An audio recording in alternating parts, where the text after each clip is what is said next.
You can feel fine and still be at risk.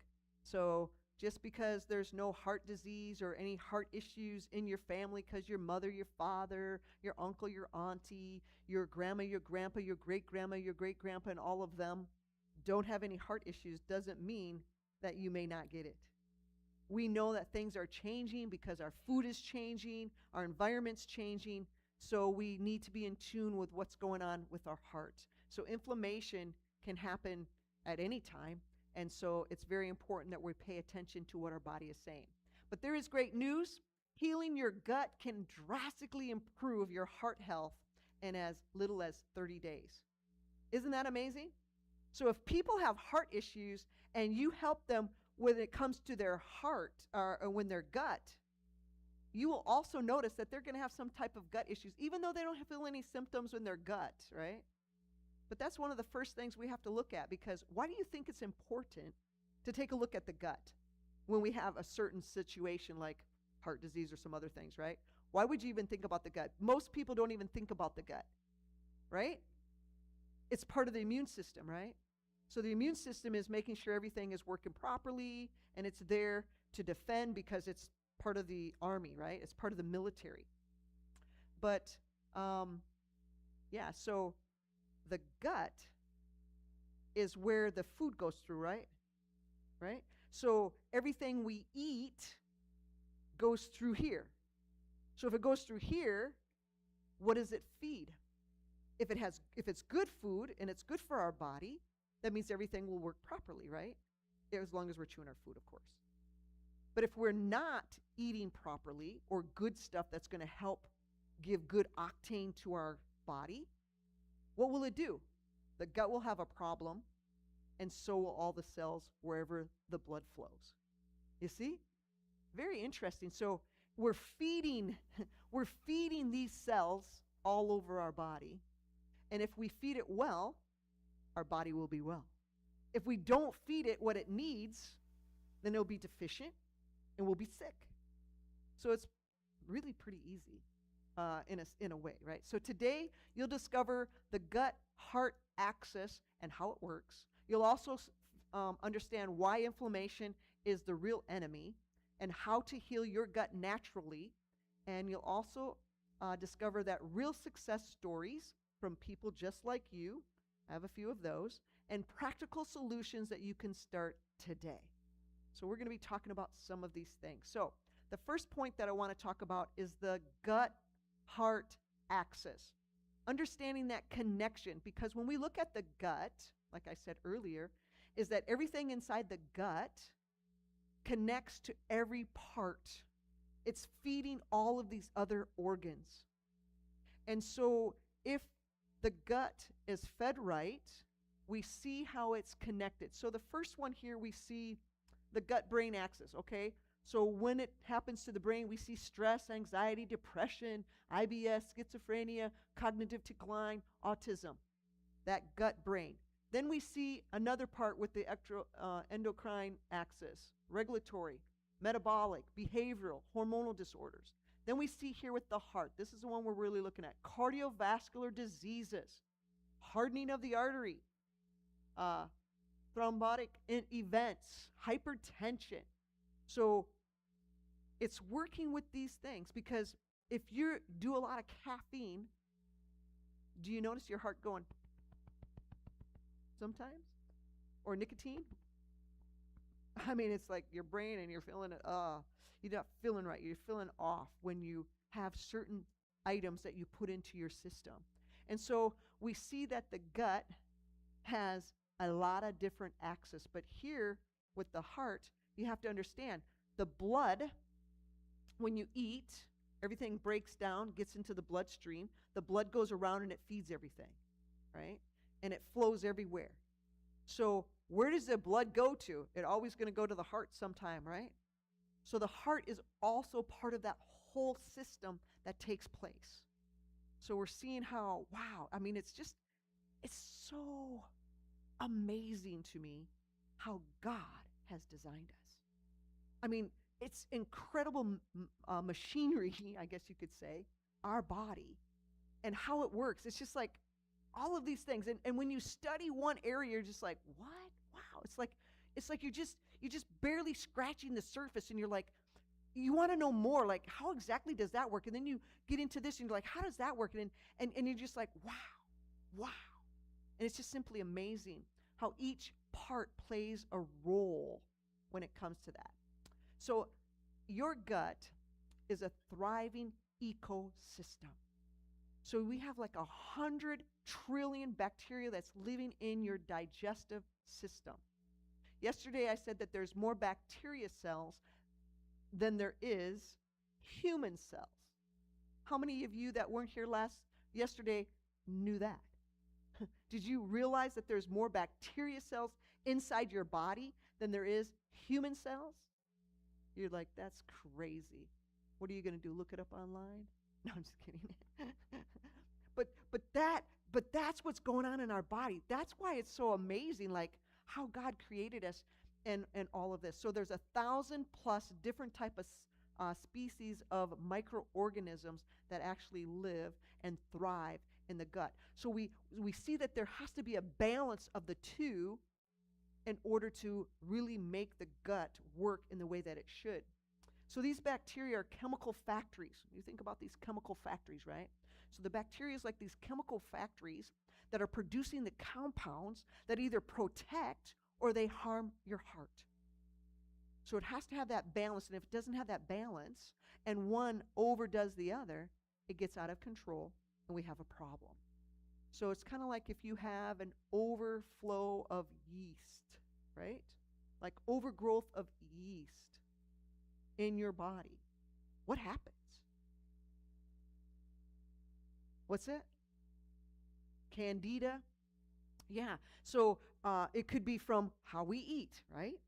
What kind of things are we taking in? And whatever those things that we're taking in is going to make that flow of bacteria in our gut get overflow or overgrowth because of it. I remember doing a thing about cancer, and someone said, so what you're saying is that cancer equals sugar, or sugar equals cancer? And I said, yeah, you could look at it like that, because it's weakening your immune system. So whenever we weaken the immune system, that means the immune system cannot work up to its proper functioning. It's not doing what it needs to do because it's slowing down. If you eat something sweet, like, I don't know, a donut or a candy bar, what does it do? Gives you a high. And then you have a low, right? You have a spike of energy, and then it drops lower.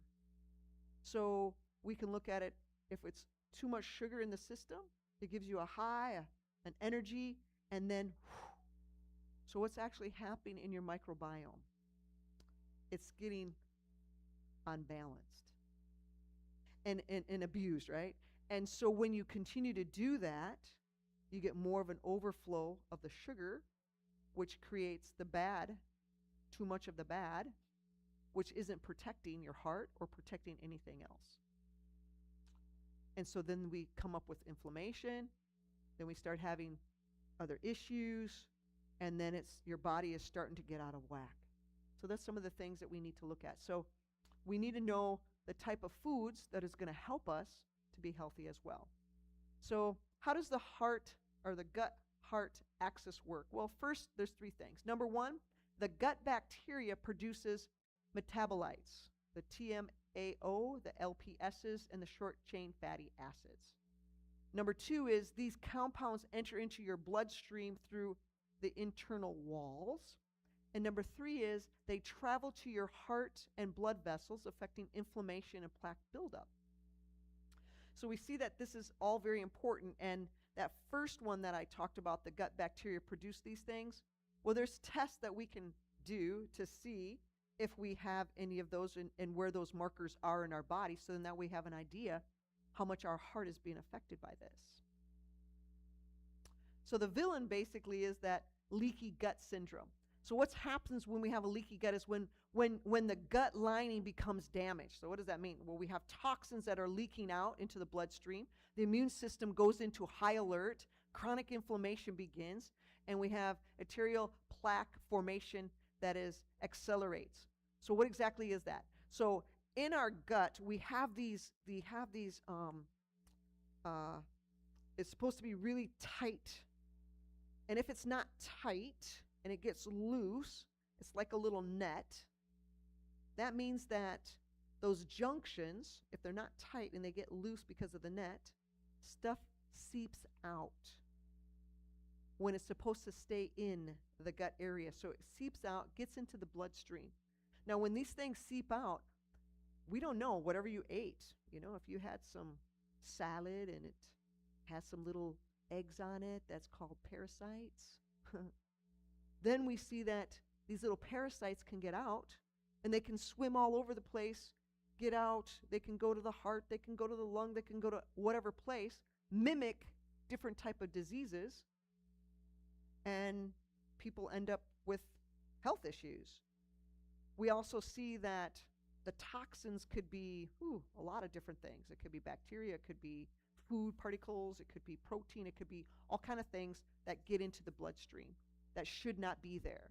So that's why they're toxic, because they're not in the proper place.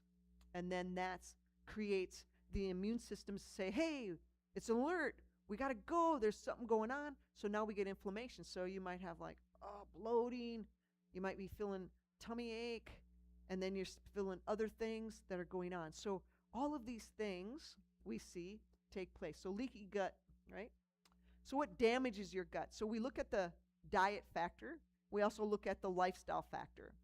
When it comes to our diet, the biggest problem that we have is processed foods. Wouldn't you all agree? Yeah. So let me ask a question. What is considered processed foods? You guys all know what they are. When it comes in a box or a can, anything that's been through some kind of a process that's put together is processed.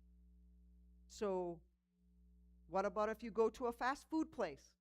Is that processed food? It is, right? Anything that's fast food, watch out, right? So if it's processed, it means it goes through a process. Is sugar processed? Yes. Is soda pop processed? Is soda pop chemicals? Yes. So if you look at a package and you're looking at the ingredients and it has a bunch of big long words and you're like, I can't even pronounce it, my advice is keep it on the shelf, because that means it was made in a laboratory. It was made by a chemist, because they have done their job very well, because their job is to make it taste so good that your palate, your tongue is saying, oh, I love it, and you want more. If they can do that, they did their job. But if you're looking at a package and it has just a few items in it, and you can pronounce it because you recognize it as real food, that's going to be your safer package to buy. So there's not going to be very much of those, but the best part of the grocery store is usually the first part where you come into all the fruits and vegetables, the real stuff that comes from the ground, right? The real stuff. That's what you want to focus on whenever you eat, is that real stuff that you can pick, eat, those things that you see in the beginning part of the grocery store. So excess sugar, we know that's a problem when it comes to our diet, because if we have an overload of sugar, we have problems in the system. Things do not function properly. Artificial sweeteners, oh my goodness. There's so many of them, you probably don't even know what they all are. There's, I think there's 75 plus sugar item names that are in foods that we eat. And one of my books out there, I have like them all listed. That's on the Functional Lifestyle Reset book.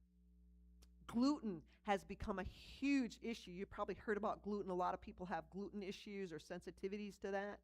And it's from the way that it's been grown, because you know wheat used to grow real high, but now it grows real low, because the time to make the seed grow and produce, be ready for harvesting, shorter period of time, and actually make more of it. So then that way the farmers can produce more, so then that way we have more of it because we have to keep up with the population. The farmers just want to do whatever they need to do in order to help. So they're following whatever it is, laws that they have to abide by in order to produce, so then that way they can make money too. So it's not like they're not trying to harm us, but they have to follow things too. And so we have to understand the process that's taking place, even for farmers. And so gluten can be good or bad for certain people. Now, you might hear some people speak that, oh no, gluten is bad. Don't ever eat gluten. Well, if you have leaky gut, you probably shouldn't eat gluten. But if you want to know if it's good or bad for you or food items, let me know in the back and we can do a test, send it into the lab and find out what kind of foods give you sensitivities, what kind of vitamins and minerals that you have deficiency in, see how your aging process is, look at your gut, see if you have all the enzymes that you're supposed to need in your gut, and then some other things too. But that's a really good test to kind of see, so then that way we can find out what we need to do. For lifestyle factor, chronic stress. What is chronic stress? How do we get chronic stress? Anybody know? No? Anybody have chronic stress? Have you ever had chronic stress? Worry is part of chronic stress. Yeah? Worry? What else? How else can we get chronic stress? Anybody? Don't exercise? You can get chronic stress? Yeah, because you're not letting that right out. So chronic stress, we all have stress. There's some good stress and bad stress, but chronic stress would be like the bad stuff, because I don't know of anybody that's so happy and healthy that it's chronic stress is good, right? So this is the stress that really like wears on you. It tears you down. It drags you out. So you have like a type of chronic fatigue, right? Your brain, your gut, you're really having much problems. Another thing when it comes to lifestyle is antibiotic overuse. How does that work? I had a lady come in once, and she had gone to a naturopath, and so they put her on some probiotics, and she was kind of okay, a little bit okay, but not quite right. So when she came in, she asked me, because she came to one of my meetings, and she says, man, maybe you can help me. So she made a one-on-one appointment. We talked about some of the things. We did some tests, and I said, well, here's the big thing.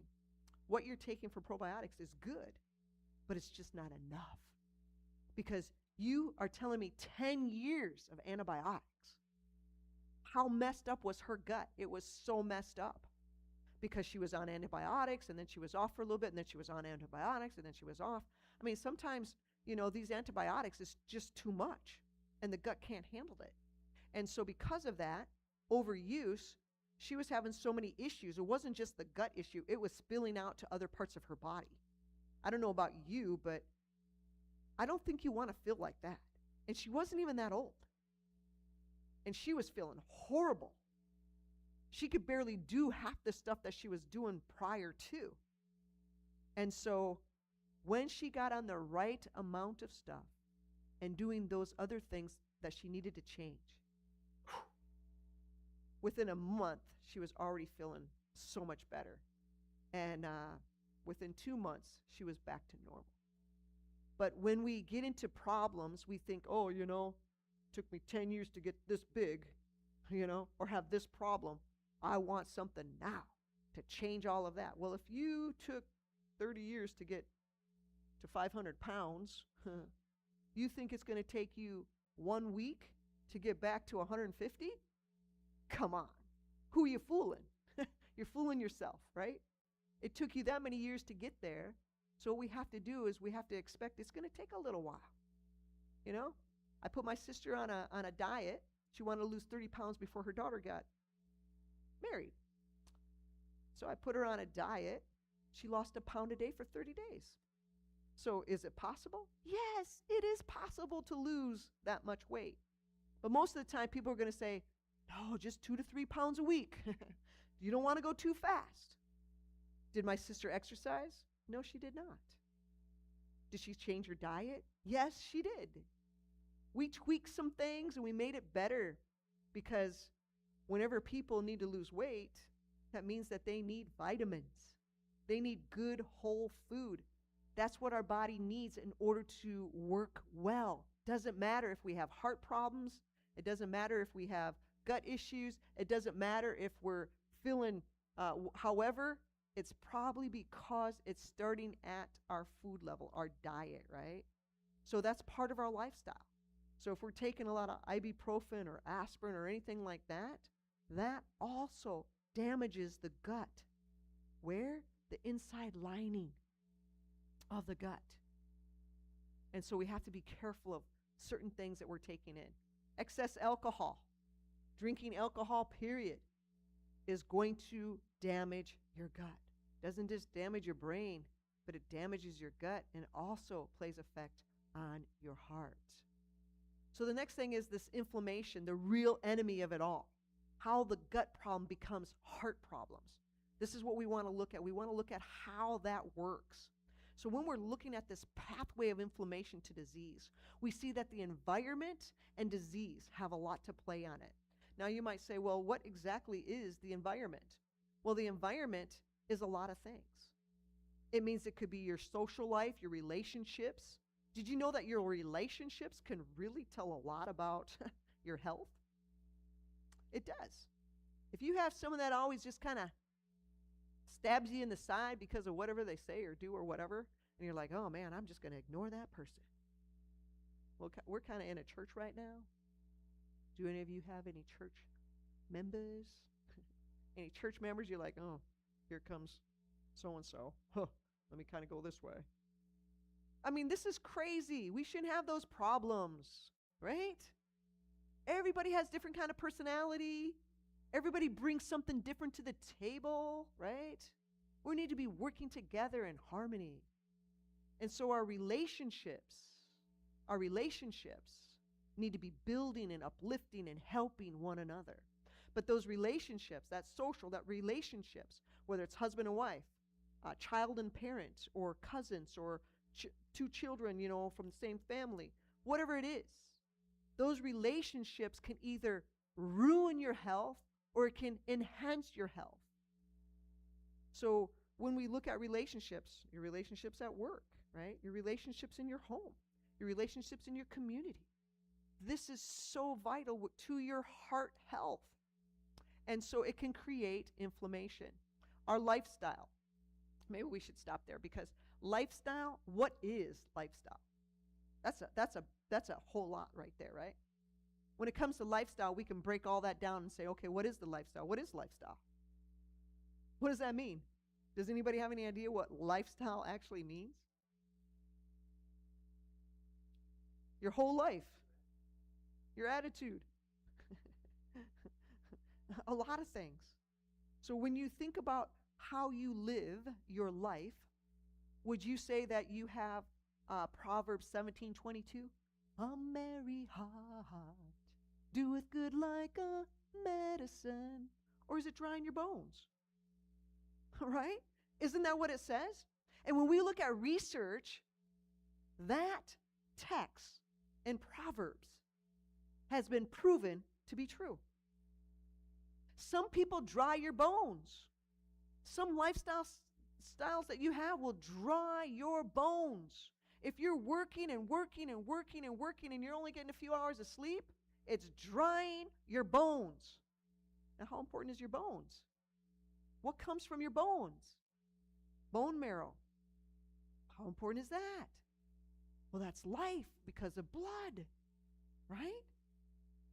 So we understand that the lifestyle that we have, whether we're drinking, eating, associating, whatever that is, can create amounts of inflammation because of our lifestyle. The other thing is smoking can create inflammation. We have diet, create inflammation. Physical activity can create inflammation. Now, here's one for you. If you are an athlete, and I'm talking about the ones that, what is the big ones where everybody is like, wow, everybody wants to watch all these events. You know the ones I'm talking about? The Olympics. You're right on. So the Olympics, right? When we watch the Olympics, we're like, wow. Do you know what their job is that they do all the time? They work out for like 8 hours a day. Just like how we work for 8 hours a day, they work for 8 hours a day. Did you know that when they work out for 8 hours a day, that they're more likely to get upper respiratory infections and sicknesses? Interesting thought, isn't it? What does God say in his word about balance or temperance? When we overwork out like that, it's really not a good thing. It's better for us to do shorter bouts of energy or exercise than to do long, intense exercise. Interesting, isn't it? But we see that in research, and if you prove it with people, you will notice that this is incredible. So exercise can create inflammation, but it can also help get rid of inflammation. All of these can either give you lots of inflammation or it can help with inflammation. You see it? The last one here is obesity. Well, obesity. Well, my mom was overweight. I don't know, she weighed close to 300 pounds. But do you realize that she had 17 children?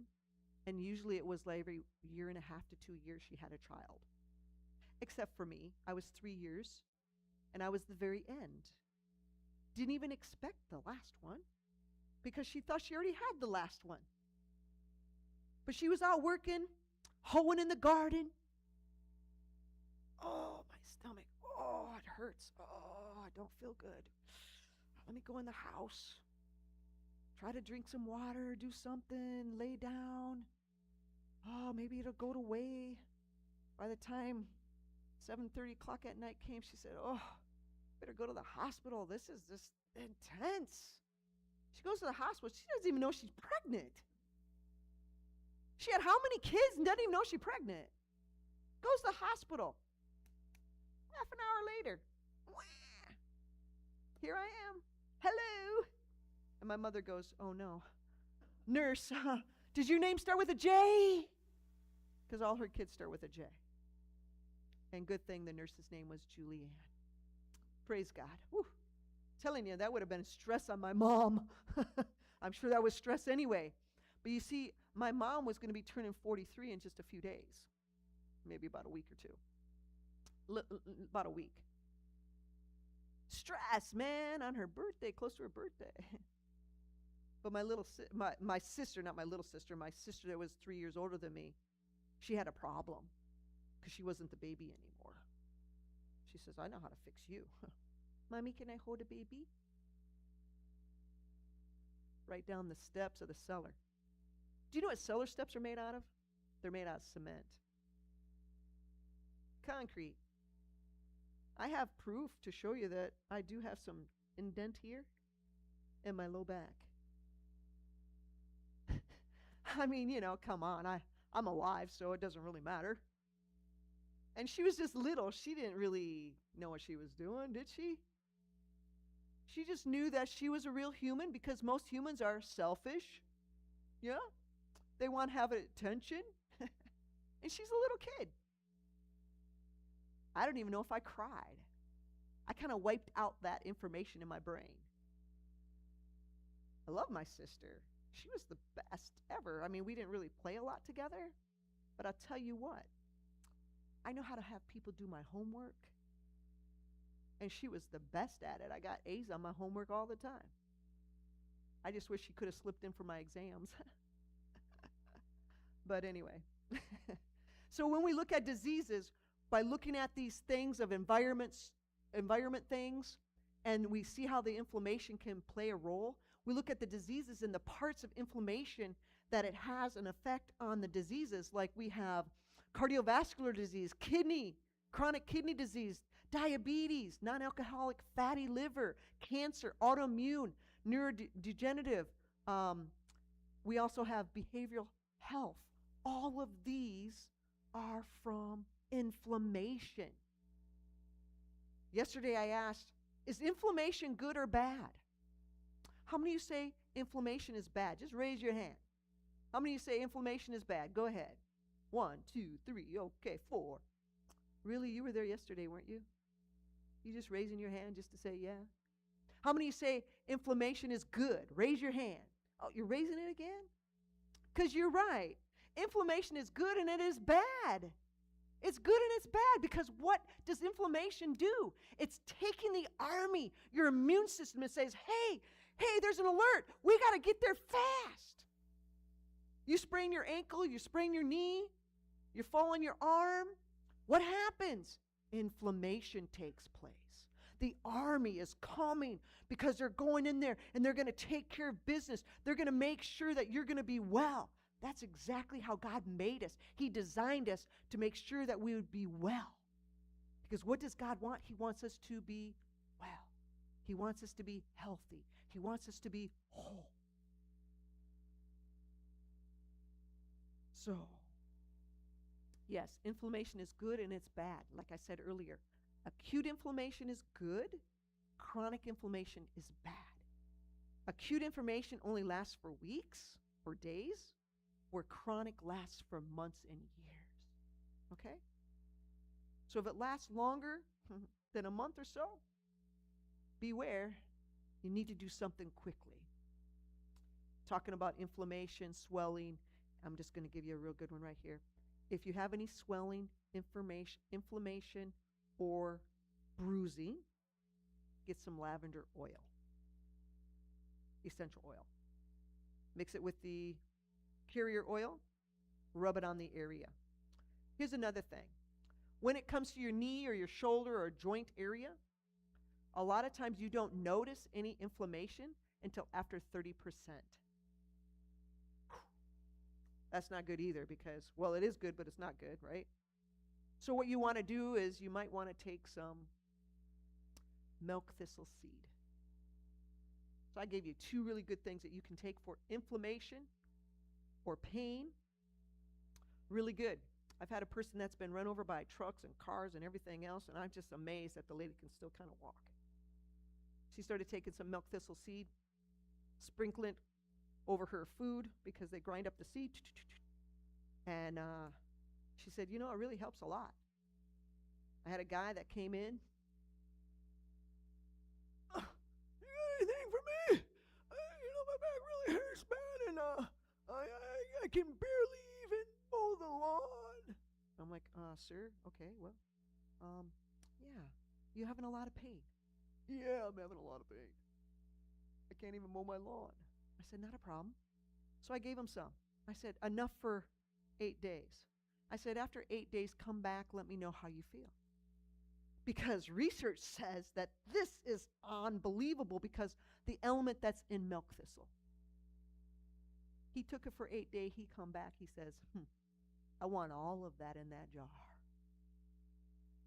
Because I don't want to be without it. When he came back, he walking like this. He ain't walking like this. He's walking like this. I said, sir, we can't give it all to you, but we can give you enough of it, for like the month or whatever. He takes it home. People think he's on drugs, like, something like, woohoo, like he's smoking something or doing some kind of dope. He ain't doing no dope. I mean, he's just taking his stuff so he can feel well because it's getting rid of that inflammation. It's getting it out of his system so he can actually walk and talk and feel good, right? He comes in, he goes, where is he? Where is he? And they said, what are you looking for? We're looking for the doctor. You're looking for the doctor? She doesn't come in today.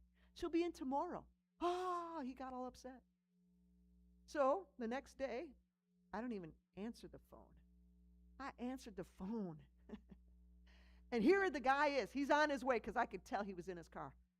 Yeah. I said, hi, this is Dr. Julie at Country Life. How can I help you? Yeah. Are you there at Country Life? I said, yes, I'm at Country Life. He says, are you going to be there for a while? I said, yes, sir, I'm going to be here. Oh, good. I got to get this stuff. I can't run out of this stuff. And I said, sir, it's okay. When you come in, we'll figure out what that stuff is. All right?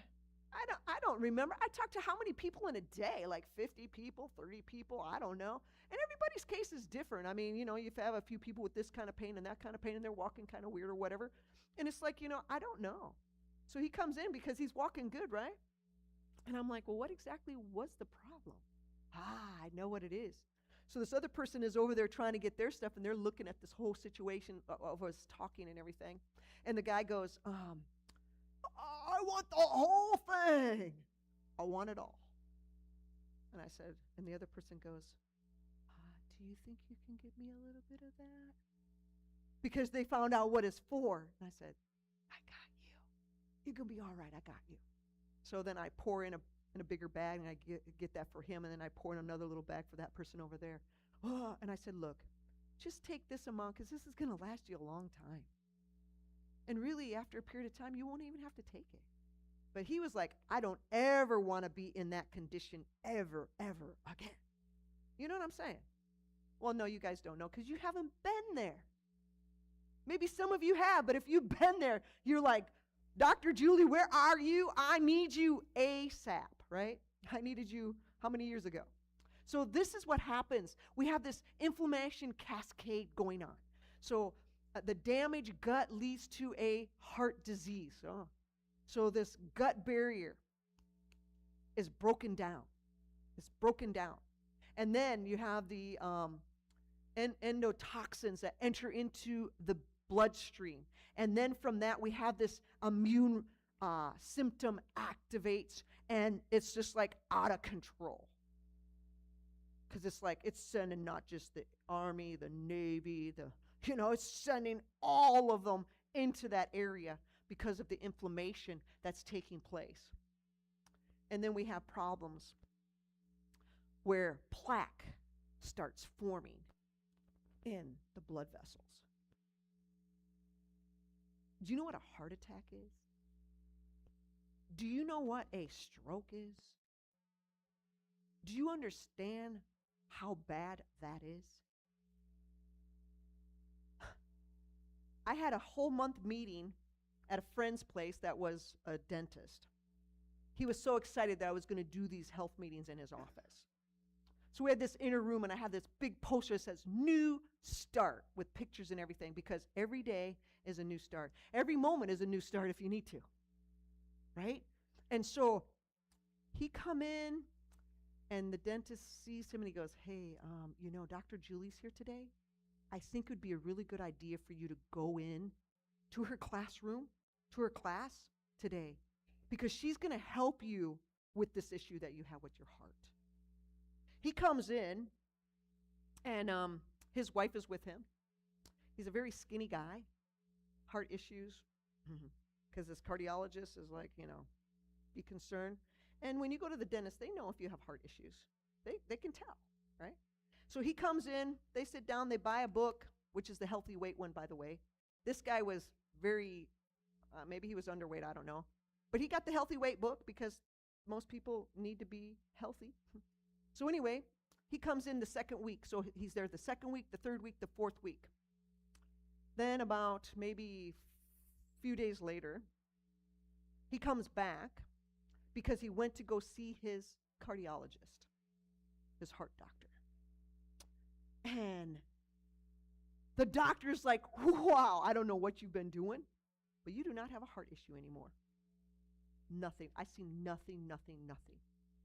He could not believe it because it runs in the family. I don't know what you're doing, but you just keep doing it.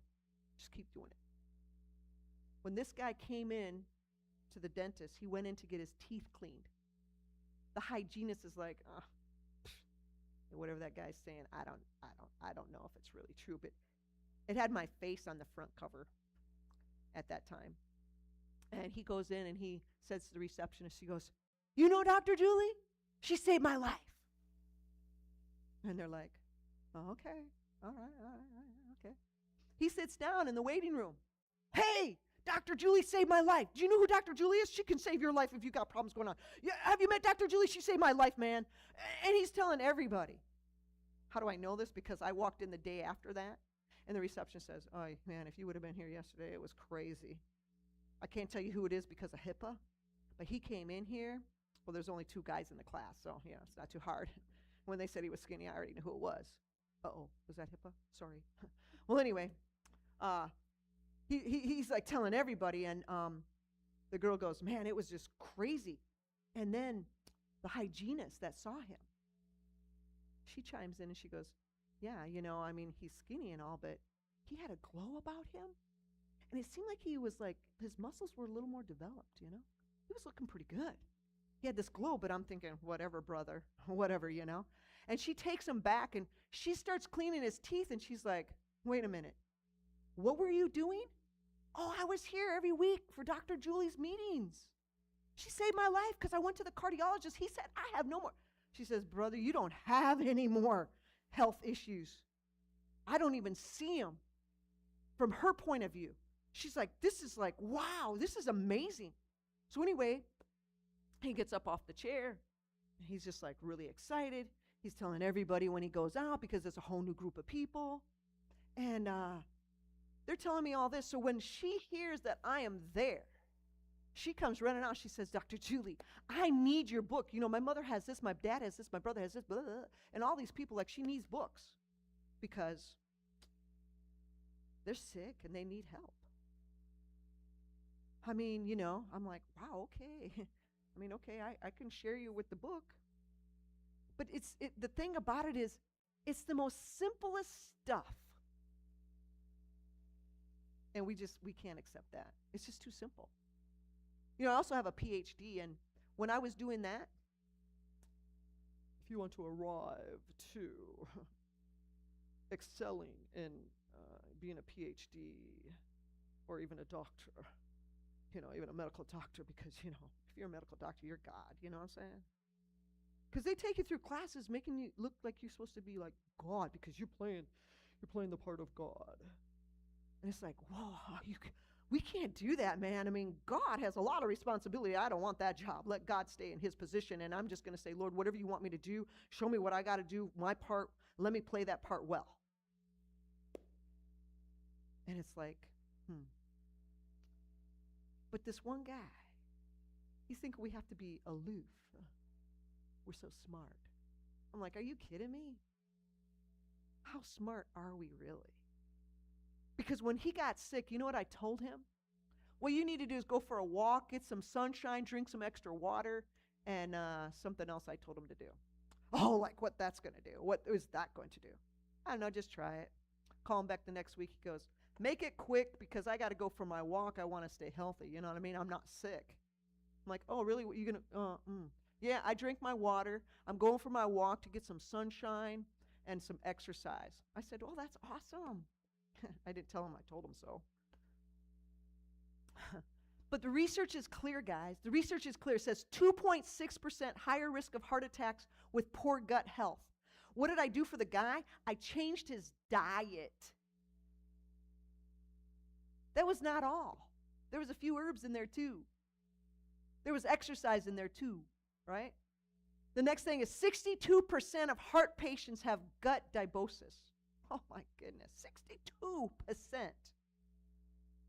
62%, that's pretty high. Whenever you're looking at research and you see those kind of numbers, you have to like pay attention. You see? That's a gut issue. 35% reduction in cardiovascular events when you have gut healing. That's a pretty good percent too. So does the gut have a role to play when it comes to heart issues? Oh, yes, it does. It's one of the biggies.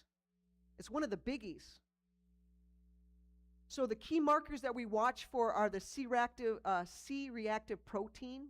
What it does or what it means is it's a general inflammation level and what the range should be. When it comes to the TMOA, it's the gut bacteria byproduct linked to plaque. And the percentage healthy range is less than 6.2. The zonulin, which is ZONULIN, this is a marker for intestinal permeability. And it should be less than 50. The LPS, which is the endotoxins, what that means is the bacterial toxin from a leaky gut. And it should be less than 0.5. So these are the real main markers to get done to find out what is going on in the gut and how that makes a difference with everything else in your body. So healing your gut naturally, there's 4 pillars. This is what it is. Pillar number 1, remove the damage, right? If you were going to like say for instance, your house burnt down, are you just going to not get rid of the rest of the house and start building again? Or are you just going to try to fix with whatever it is that's been burnt there? No, you're going to get rid of all the burnt stuff. You're going to get rid of that. You're going to eliminate that, and you're going to start removing all of that, so then that way you can start fresh again, right? Do you realize in business, if you start a business, because I was starting a health food store at a gas station. You know what my brother told me? He says, research says that you should really redo the building, like the building should go away and reconstruct something. Just recently, they took down a Burger King, and they tore the whole thing apart, and I'm thinking, what in the world are they going to put there? I'm like, that doesn't even look like a Burger King going back up. That's been about a month ago, and now I see the sign, Burger King. Because they say that when a new building comes up, people flock to it. Isn't that crazy? Our minds are something else. We see something new, oh, let's go check it out. So what we got to do is we got to remove the damage, eliminate the gut damage, foods such as processed foods, trans fats, refined sugars, artificial sweeteners, excessive alcohol, gluten if you're sensitive, common inflammatory oils like corn, soy, and vegetable. Those are bad oils to use. You can eat soybeans, tofu, but not the soy oil. Corn oil, no way. Vegetable oil, oh my goodness, that's like the worst. So reducing unnecessary medication when possible, make sure you consult your doctor. But I'm telling you, once you start changing these things, your life is going to be a transformation. It's going to start changing. So pillar number 2 is replace with healing foods. Add these gut healing superfoods. You want to make sure that you are eating enough fiber-rich vegetables. Aim for at least 35 grams. Once you start putting in a lot of fiber, you're going to be running to the bathroom. And you're going to have these really cool BMs, right? I call them ABM. You know what that is? An awesome bowel movement.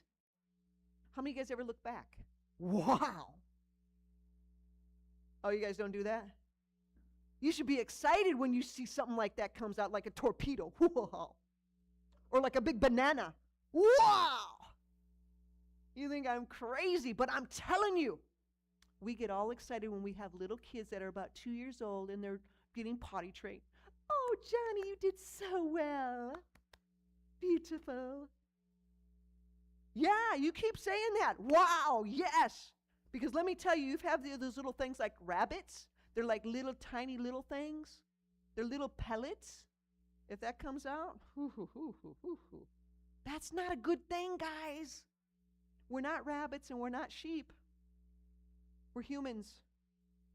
So it needs to come out a certain way. And when it does, you should be like, praise God, I'm healthy. Praise God. You know what I'm saying? God is good. Yeah, I'm telling you, we've got to praise God in all things. Isn't that what the Bible says? Yeah, it's a good thing. The other thing is fermented foods. Now you're going to say, oh, Dr. Julie, you're really rocking it now. You're really going on some thin line here with, you know what? My mother was kind of German, you know. We ate sauerkraut, man. We made sauerkraut at home. The best kind that I like to make is where you take beets, grate it up, put it in a glass jar like so. Put like that much beets in there, grate that up. Then you grate up some carrots, put that in there like so much. And then you take some cabbage and put it in there. But in between each layer, you put some salt. So you put the beets in, some salt. You put the carrots in, put some salt. Then you put the cabbage in, you put some salt. Then you twist the cover on, set it to the side of your counter for 7 days. After 7 days, start eating it. It's really good. It's very good. It's not really that much fermented. Actually, if you turn it around, you're going to see a bunch of water in there. And then the beet color is going to get throughout the whole thing. But you know what? Sometimes we need a little salt in our diet. And you're going to say, wait. When people got high blood pressure and stuff like that, are they supposed to be eating salt? It really depends. It depends. Most of the people probably shouldn't have salt, okay? We eat too much salt. But if we're eating our food that is fresh and good, you're going to need a little salt every now and then. What does the Bible say about salt? We are to be the salt of the earth. But too much salt in one area is not a good thing. So spread out and be salt. Next thing is omega-3 fatty acids. Now this is really, really, really important. Most of us, we don't get enough of it. We get too many omega-9 or 6s. And so that just takes us off balance. So we need to make sure that we get omega-3 fatty acids. So how do we get that? Flaxseed, chia seed, avocados. The other two are fish. And it's true that you do get that from that fish. But I'm not one that is a meat eater or fish eater. I basically tell people a whole food plant-based diet is the optimal way to go. But if you are transitioning, okay, so eat a little bit of that, but make sure you start eating more avocados and chia seeds and flax seeds into your diet. So that way you can make the shift, the change, right? It's one step at a time. We got to grow into these things. But if you're having some real heart issues, I would say, don't even take the little tiny steps. Go to the big step and move forward. Because what's important is your health. Very important. Because if you're not around, then what? Right? If you're not around, what's going to happen?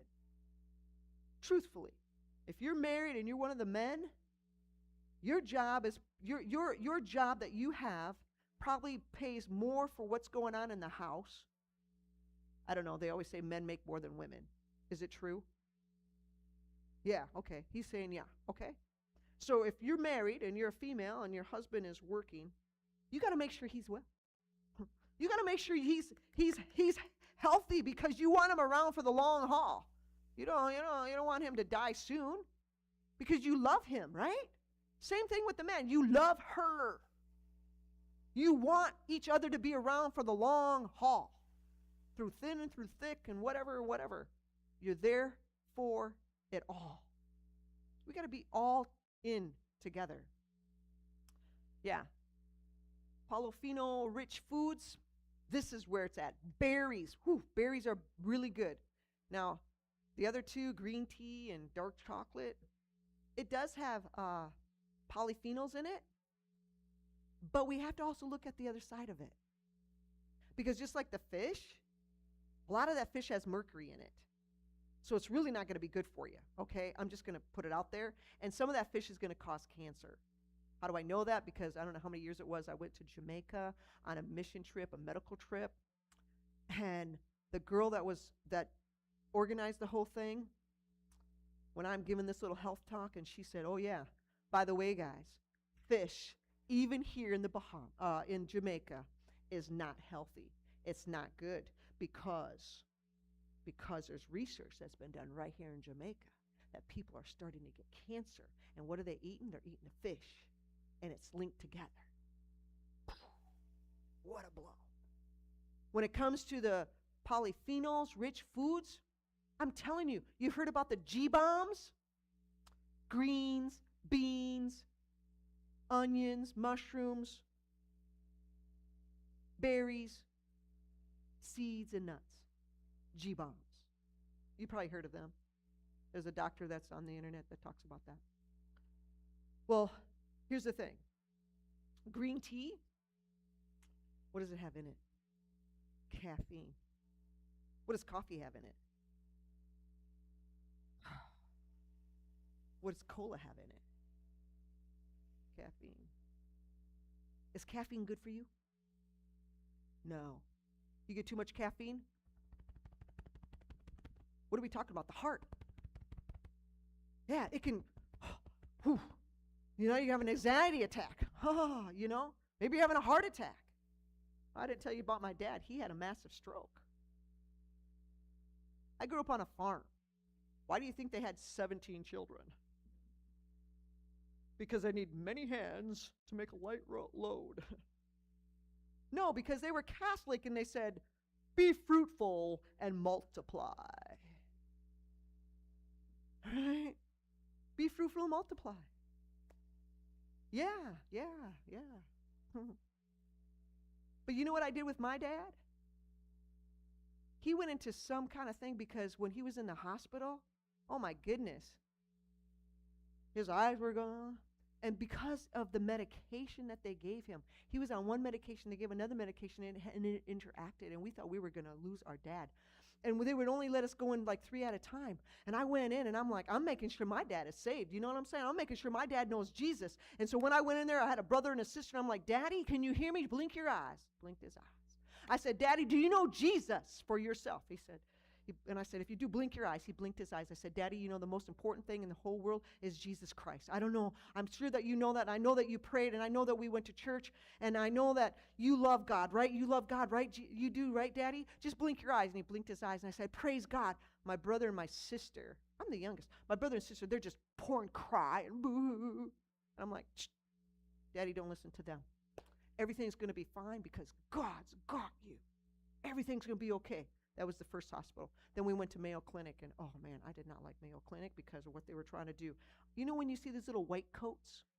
You know who the little white coats are? They're in training. They're in training, man. They're following the long coat because the long coat is the one that's teaching them. It's a teaching hospital. There's nothing wrong with that. It's just that if we didn't sign a paper for you to come in to do stuff, why are you doing it? I said, we ain't having that. I walk in there and I said, what's going on here? Stop doing this because my dad doesn't know what yes is and what no is because he says no for yes and yes for no. So I don't know what you're saying to him. You got to stop. And one of us have to be here to make sure things are right. I slept there because I didn't want anything to happen to my dad. You know what I'm saying? So you would do the same thing whether you're married or whether it's your mom or your dad. I don't know about you, but I'm serious, man. Don't mess with my peeps. Don't mess, right? Don't mess with the people I love.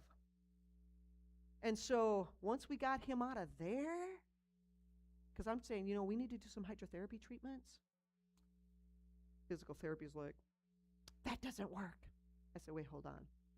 I understand your situation. You have like 20 people in here, and you're the only one. I get it. When you do hydrotherapy, it has to be one-on-one, and it's a lot of work. I get it. You don't have to tell me it doesn't work because I know it does work, but I understand. My dad will be leaving soon. I know that. He left there. 1 month later, we went to where his doctor was, which was closer to our house, 20 minutes, instead of the one in town. We went there.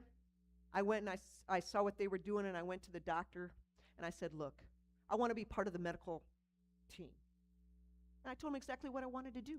I want to do hydrotherapy, and I want to do some massage techniques. You know what the doctor said to me? He said, honey, miracles happen, they just don't happen every day.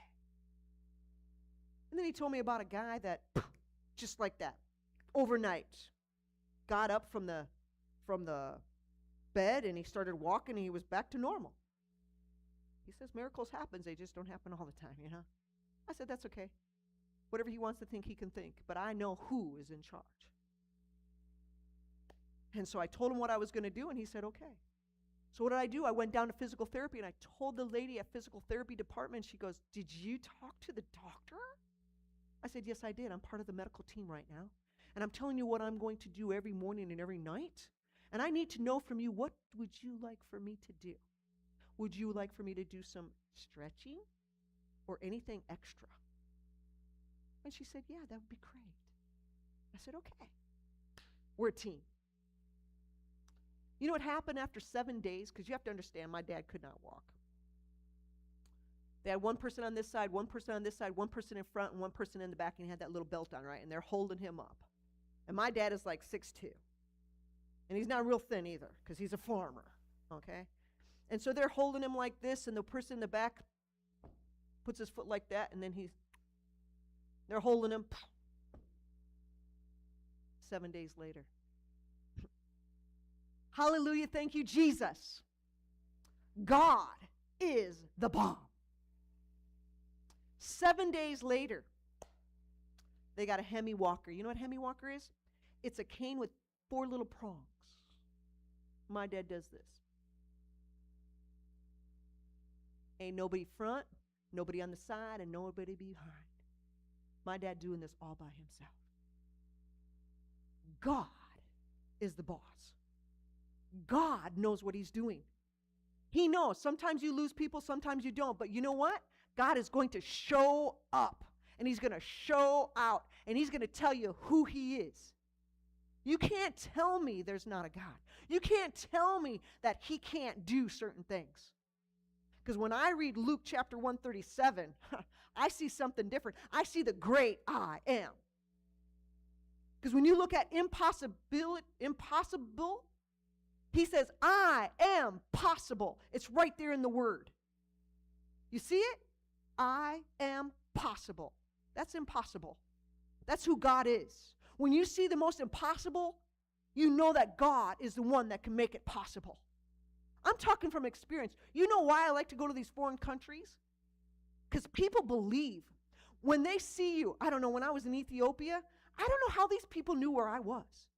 They're like, hey, there's a doctor that's healing people at that church. You know, that Seventh-day Adventist church over there on that main road? I don't know, I think they come from America or something. We got to go over there. Next thing I know, I have all these people. I'm like, who are these people? Well, Dr. Julie, they heard about you because one guy that you helped, he told everybody. I was in Kenya last year for 3 months. Oh, my goodness. I don't even know who this doctor is. He's a main surgeon. Who is he? I don't know. I forgot his name, but he told this lady that's supposed to have surgery, he said, oh, go to Bloom's Inn. There's a doctor there called Dr. Julie. Go see her. Go see her. Now, why would he do that? Because apparently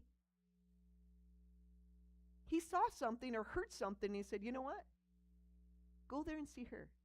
The lady came with her daughter. Well, we had a lot of people there. There was another doctor with me, and I thought he saw them because I didn't see them for a while. And I'm seeing person after person after person, you know. And then I'm at my last person, and who shows up? The lady with her daughter. And I'm like, wait. I'm here with this person. I said, wait, didn't you guys see the other doctor? No. We come to see you.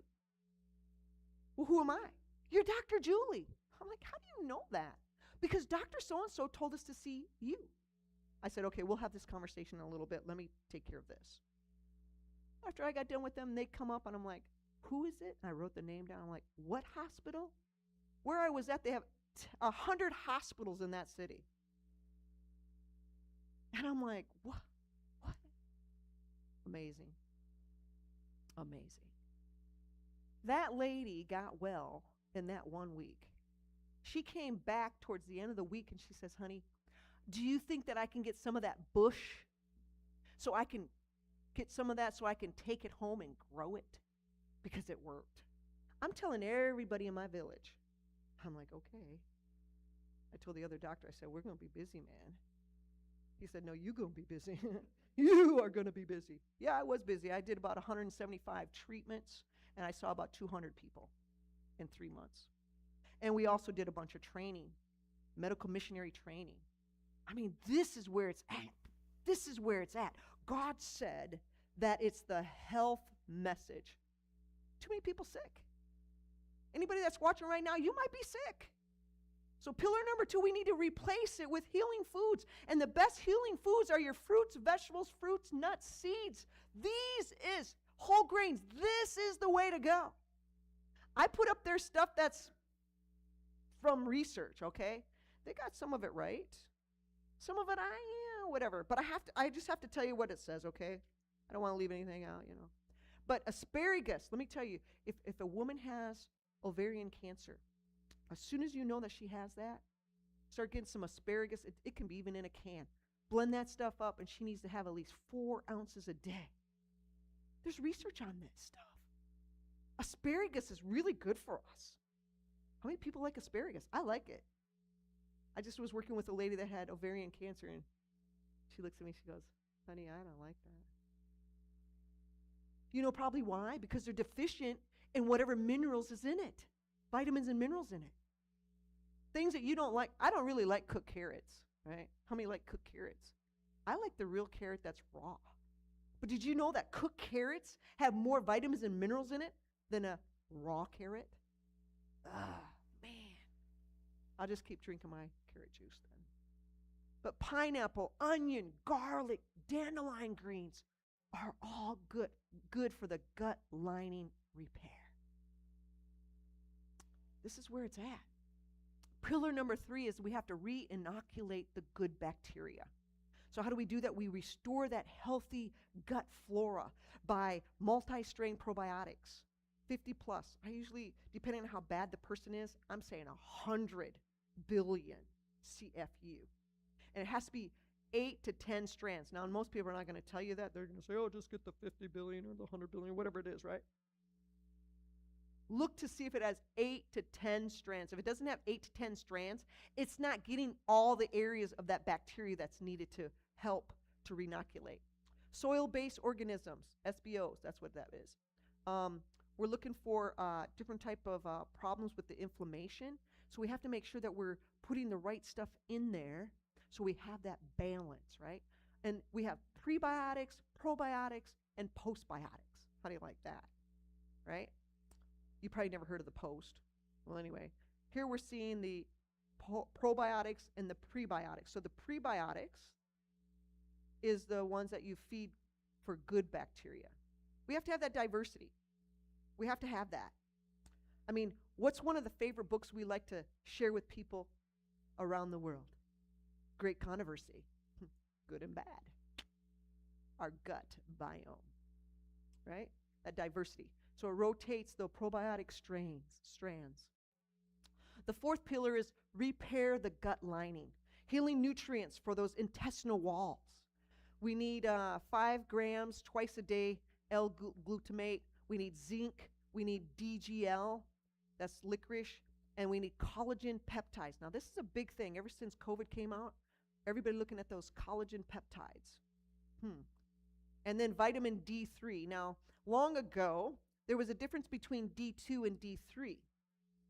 D2 was the plant-based one, and D3 was only from animal. And they did all the research on the D3, so they said, well, the D3 is way better than the D2. The reason why is because you have to take way more. You have to take twice as much of the D2 instead of the D3.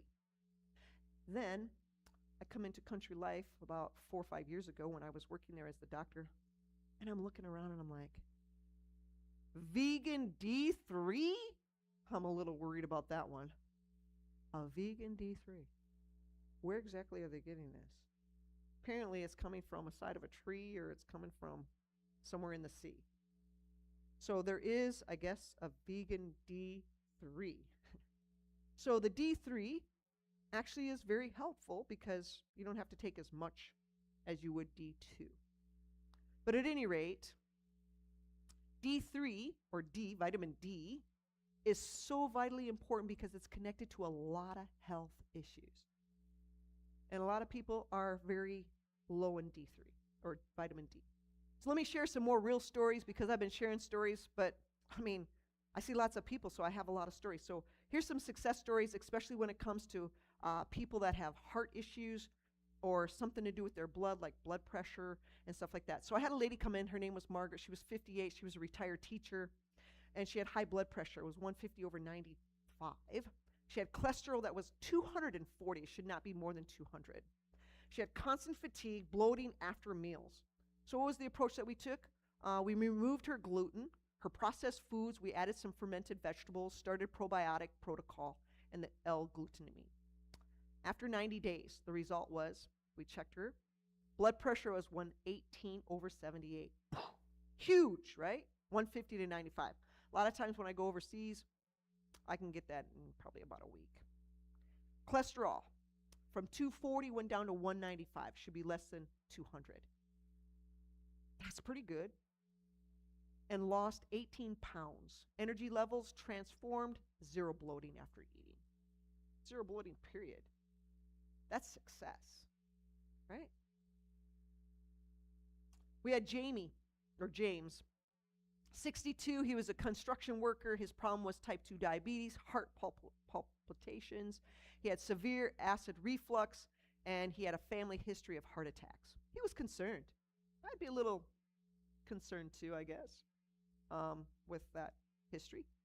But I like epigenetics, and I see how God works, because we can have the hardware of the DNA, but God gives us the software, which is the epigenetics, so we can turn it on and turn it off. So the approach that we took with James is that we eliminated the sugar and the alcohol. We added bone broth daily, and then we did high doses of probiotics and omega-3 supplementation.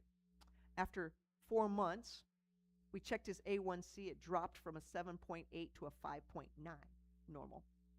His heart palpitations were gone. Acid reflux completely resolved, and he lost 32 pounds. I mean, he was a construction worker. I mean, they work hard and everything, and sometimes they just don't eat right either. Linda, 65. She was an office manager. She had chest pain, shortness of breath, anxiety, chronic constipation, what is it? Yeah, statin side effects because of the medication. So the approach is put her on a Mediterranean diet, eliminated dairy, added digestive enzymes, some magnesium, stress management techniques. After 60 days, 2 months, chest pain was resolved, no more. Normal bowel movements, yay! Anxiety drastically reduced. CRP level dropped from 4.2 to a 0.8. I'm sorry, a 0.8. Huge. This is like just making a few tweaks, right? So the common thread is healing your gut. When you heal the gut, the heart follows with the healing. So the results are going to be anywhere from 1 month to 4 months, right? 1 month to 4 months. So what are your next steps? How can I help you? There's a comprehensive gut heart testing panel that you can get with those things that we talked about, those markers that you need to know about. Food sensitivity panel, intestinal permeability, all of those, cardiovascular risk assessment, one-on-one results, consultations for like 45 minutes or so, depending on how many you might need. The other thing I have is a 90-day gut heart healing program, a complete support system, personalized nutrition plan based on your test results, customized supplement protocol, weekly coaching, which would be 12 calls, access to meal plans and recipes, access to that, progress tracking and retesting after 90 days. I mean, we have to get intentional, and we have to be proactive. If you want a professional grade gut healing kit, this is the premium supplement bundle. This costs like thousands. We're going to look at multiple strand probiotics. We're going to be making sure that you get your L-glutamine powder, your omega-3 stuff, your digestive enzyme complex, your prebiotic fiber blend, complete usage of guide and protocol, making sure that you're getting those tests done, everything in line to make sure that everything is set up. So special prices, there they are. Testing panel, to me, that's one of the best things to do. I'm giving you a $200 savings, 90-day program, and a supplement kit. So it really depends on what you want or what you think you might need. Maybe you don't need any of these. That's okay. But you might know someone that might need help. You don't have to get any of them because it doesn't hurt me anyway. So the question is, why start today? Why not? What would hold you back from starting? Every day of inflammation is another day of damage in your gut and in your body. Most people see improvements, especially when it comes to energy levels, which is 1 to 2 weeks. Digestive symptoms, they're pretty much restored after 3 to 4 weeks. Blood pressure and cholesterol levels, 30 to 60 days. And the reason why I say that is because the longer period of time, even though if we test it after 2 weeks, you're going to see things dropping, but you're going to see more of a gauge of how your body is actually doing stuff, because sometimes it's higher and then it gets lower. That's what I found with a lot of stuff. Inflammatory markers, within 60 to 90 days. So the sooner you start, the sooner you start healing. I mean, it's only for people that really want help or that can afford it, right? I mean, our 60-day guarantee. If you don't see any improvements, 100% money back. So how to get started? You can complete some information in the back if you're interested. Choose what you would like, and then you can contact me within 24 hours, or you can talk to me in the back, seeing if you even need it. Maybe all you really need to do is schedule an appointment with here. Connie can figure out what time that you can come in and see me. We can just have a nice talk, see what's going on, because maybe none of this is for you. But you have something else that you might be like saying, well, I don't know, can you help me with this? We can talk about it. We can maybe just do some little things. It's just a donation of like $50 for a one-on-one health talk, or whatever donation you want to give. The money is going to my ministry because there's a lot of people that need help, and I'm trying to raise money for the ministry. So whatever you can do, I'm good with that. If this doesn't fit you, that's okay. That's okay. But at least you know some things that can be done if you take notes. And I have some handouts, so if you come tomorrow and you say, hey, I was here yesterday, I can give you handouts because I have like 15 handouts, right? So that way you can kind of see some of the things, like what were some of those things that I gave for those protocols. So that way you can help your friends, if that's what you want to do too. My thing is we have to help each other. And the only way we can do that is saying, hey, the first thing is the 8 laws of health. It may take a little longer, but you know what? They're going to get there. And especially if you hone in on the flaxseed, the chia seed, the hawthorn berries for your tea, and some of these other things that's going to help, the prebiotics, the probiotics, and stuff like that, now. It should be 50 to 100 billion with 8 to 10 strands. So that way you have an idea how you can help others too. All right, key takeaways.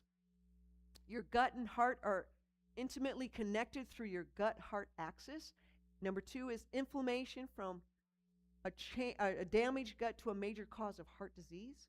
We see number 3 is healing your gut can drastically improve cardiovascular health. Number 4 is there's 4 hours. Remove, replace, re-inoculate, and repair. Number 5, takeaway is results are possible in as little as 30 to 90 days. And I have other handouts, but any questions? I've got about 10 minutes. There might even be questions there if you're on YouTube, Facebook, or whatever we're on. People like to know what they can do, how they can help, or maybe you saw somebody turn their life around from a heart attack, a stroke, or even high blood pressure. Because all these things are possible. And it doesn't really take a lot. I mean, even if you talked with me for one little one-on-one, I can probably put you on the right road, and we don't even have to do any tests. You know what I'm saying? Something that may help you get in the right direction. Because once we're facing in the right direction, over a period of time, we're going to see how that actually helps. So the best thing that you can do, 8 laws of health. Easy. Or just buy one of my books back there to get you on that pathway. Yeah. So I have 4 questions. I'm not sure if I take up anyone else's time, but the first one, you mentioned vitamin D3, but so I'm assuming there's a vitamin D1, which I assume is the sun. Is that correct? I don't know. I don't know. Okay. It could be. Because the reason why I said that, because a lot of time I hear people say, oh, you need some vitamin D, and you go out in the sun, you get the vitamin D, especially during COVID. I would hear that statement. Yeah, so vitamin D from the sun, you're not getting vitamin D from the sun, by the way. Okay. Your body is synthesizing it Correct. inside the system. So that could be a trick question, right? Okay, I got you. Okay. The second one is lectin. You mentioned about leaky gut and bad gut. I've been hearing that on those little snips on YouTube. Dr. Guthrie? Yeah. But what is that all about? Because you mentioned leafy gut and you mentioned vegetables should be good and they're bad stuff, especially the oil, and don't use that oil. And can you give us a little bit? Can you flesh that out? So the big thing that he's talking about is not to drink like almond milk He's Yeah. talking about not to do tomatoes. But if you want to eat tomatoes, what you do is take the seeds out, Gotcha. and you can do that. But then again, tomatoes are in a lot of stuff too, so it might be a sensitivity, right? The other thing is when it comes to like almond milk and nut milks, they're really not bad. But that's why I do a test to find out what kind of foods are people sensitive to. Because more than likely they're sensitive to these things, and that's what messes up the gut permeability, and then the stuff gets through. So Lipton, yeah, that's true, but not necessarily. It really depends on individual people. Yeah. Yeah. Wait. Got folks online, Hmm. but hear you. I said if it doesn't come from a cow, it's not milk. It's juice. It's juice. So we have almond juice, cashew juice, walnut juice. It's nut milk because it's white.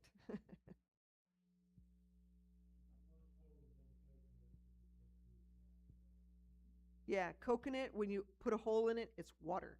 Coconut water. In order to get coconut milk or anything else, you got to scrape the other stuff out, grind it up, and put water in it, and you have coconut milk. Coconut cream. Yes. Yes. What's the best oil to use for cooking? What is the best oil to use for cooking? For high heats, right? It's better not to use it, but I would say the two best would be coconut or what was that other one? Not olive oil. Olive oil should not be heated. It's coconut and what is that other one? Avocado. Avocado and coconut. If you're going to heat the oil, those are probably the two best for that because they have the higher intensity rates on them. Where olive oil, it's a lower one. So those should be used for like, like your dressings and stuff like that. Or you can just, yeah. Uh-huh. Avocado. Any other questions? Could I jump on this question? Sure. So I started using coconut oil Mm-hmm. and went to the doctor. My cholesterol went sky high. Mm-hmm. Got off the coconut oil. My cholesterol went back right down low. Mm-hmm. Is there? Yeah, so here's the thing. Oils will do that. So really it's best not to fry foods in oils. Some people are going to say, man, that's what makes everything taste good, right? So depending on how much you're taking too, and also the person, because what is your history, right? Your family history on things. Because my father, he had a massive stroke, and so I got his genes where, my cholesterol levels are high, even though I'm a plant-based whole food. So we have to look at what exactly are we putting in. We might be deficient in vitamin C, but you're right. So if we're taking too much of that and we're cooking too much with the oil, that is going to raise those levels. Even though it is a better oil because it is from a natural food, we just have to be balanced. That's the real key. In everything we do, we see there's two threads: trust in God and also temperance or balance in everything that we do. Those two twine in with everything. Yeah. This has been awesome. You guys are awesome. Like, questions were great. And so, yeah. All right. Yeah. Bone meal or bone. Yeah. So bone broth, you actually can get it in the store. Yeah, but It's not really that good to use. you have to get the bone somewhere to make the bone meal, right? Right. It comes from an animal. That's why I don't really like to use that much. See, I But, caught you on that. Yeah. It's kind of like gelatin, right? When you're making jello. Same concept. I want to ask you why you would think that coconut cream would make your blood sugar go up. Why would it? Well, cream, it's rich. So anything that's going to be rich, whether it be like an oil rich or a sweet rich, it can make an imbalance in our sugar levels as well as our cholesterol levels. Well, how about nuts? Yeah, that's going to be a little different because when you're drinking this stuff, it's been processed. Whereas when you're eating it, you have to chew, chew, chew, chew, chew in order to break it down. So we're going to get probably more enzyme from the saliva to help break it down. Whereas if you're drinking or when you're eating stuff like cake and stuff like that, because that's where you're going to use it, is in your sweet stuff, right? Or even if you're making like a pudding or a mango with chia seed or whatever, and you're making like a jello or whatever that is, pudding or something like that. That coconut cream or coconut milk that you put in there, especially the cream, it is higher in fat. Just like the nut butter. You know, The nut like butter. the sunflower seed nut butter with no sugar, but still makes your blood sugar go up. It's a possibility, yes. Could be the fat in it The or the fat. concentration. I think it's more to do with the concentration, because our body needs fat. Our body needs a little fat.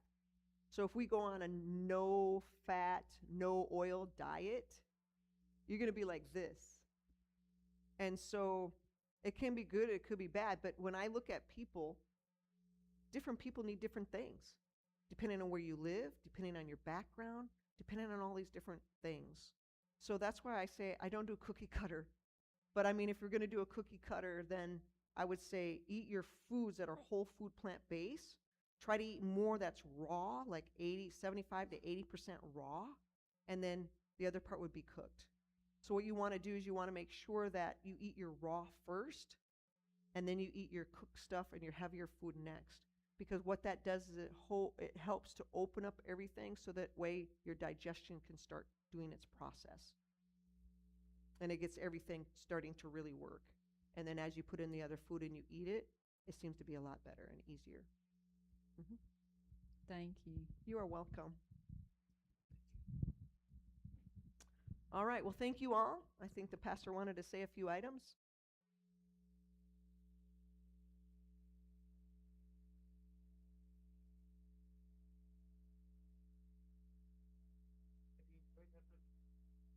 Let's give her a hand for this.